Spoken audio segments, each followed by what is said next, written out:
Hi, I am Olga Custodio, and today I would like to read from Latinas in Aviation and share part of my flying story that is included in this great book.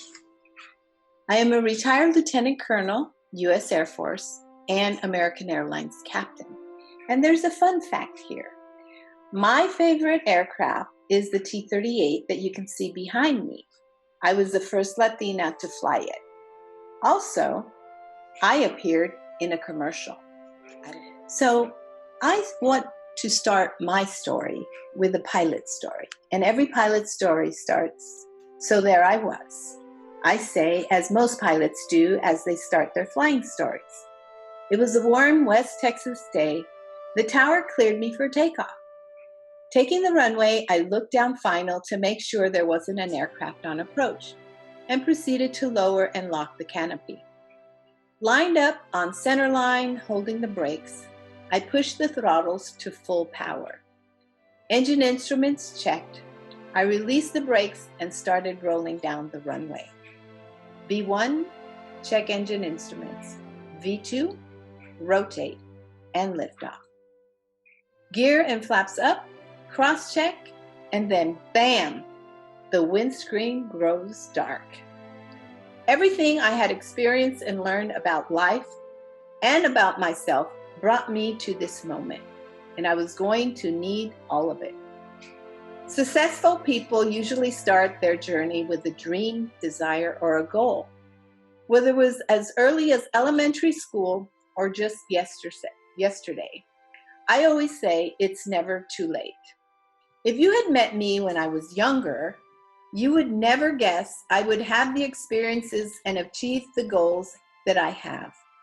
I was very shy and quiet and insecure. I was born in San Juan, Puerto Rico, but only spent my first 3 months on the island before my mother and I left to join my father, who was a career Army soldier. Growing up an Army brat, my father was my best role model of sacrifice, service, and love of country.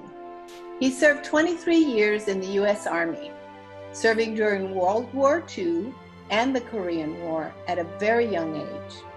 He was finally recognized for his service a few years ago. Congress awarded the 65th Infantry Regiment, the only all-Hispanic regiment in U.S. military history, they're known as the Borinqueniers, the Congressional Gold Medal of Honor in 2014. Their valor and service, second to none, was an exemplary demonstration of sacrifice and dedication. We lived in many different states and countries around the world, moving every 2 to 3 years. Attending new schools and making new friends every time was not easy. My parents would tell me that it wasn't forever, and we made the best of where we lived. They showed me how to be proud of my Puerto Rican heritage, and we spoke Spanish at home. Living in Asia, the Middle East, and South America taught me to appreciate our democracy and all the opportunities we have living in the United States. It also taught me to respect different cultures and their people. I knew I wanted to follow in my father's footsteps and enter military service. I didn't know what my military service would be, but I knew I was committed to the journey. I could never have imagined I would become the first Latina U.S. military and first Latina American Airlines pilot. It took me 10 years to finally get the opportunity to serve in the U.S. Air Force.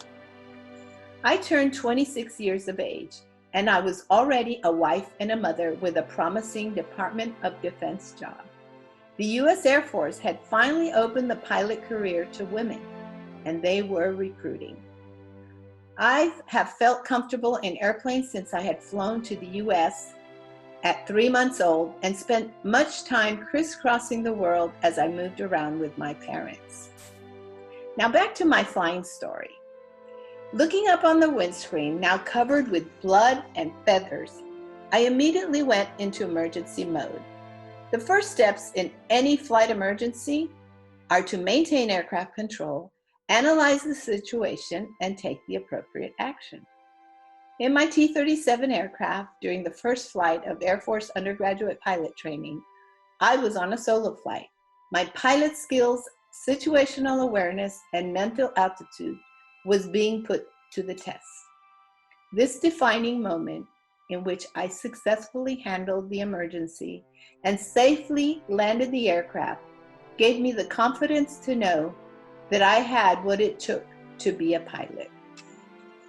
I ultimately learned to navigate the challenges and barriers and became the best pilot I could be.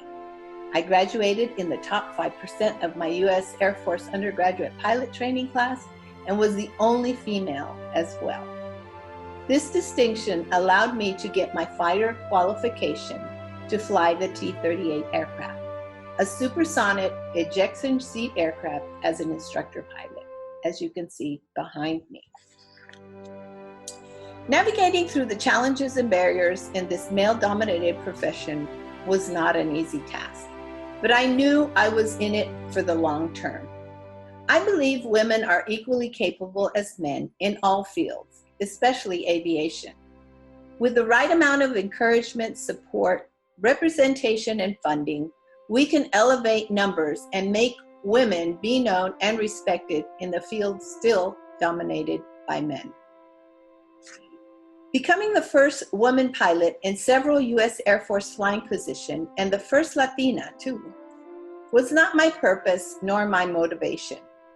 My over 30 years of combined experience in military and civilian aviation and over 11,000 flight hours serves me well. I am a dedicated STEM advocate, motivational speaker, and mentor. Serving on board and working with several aviation nonprofit organizations, I support the vision and mission of getting more women in aviation, especially Latinas and women from underserved communities. I am dedicated in everything that I do and in anything that I set out to accomplish. But I did not do it alone and worked hard in having a work and life balance. I thank my husband Edwin, children Marcia and Edwin II, and my parents for their love, help, and continued support in my endeavors. Their sacrifices allowed me to succeed. My life's mantra is querer es poder, which I translate as, where there is a will, there is power.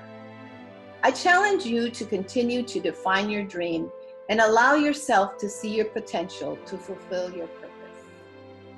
Thank you for listening to my flying story. I encourage you to get the book, and you can contact me through my website at purflygirl.com. Also, if you order through the website, you will get an autographed copy of Latinas in Aviation.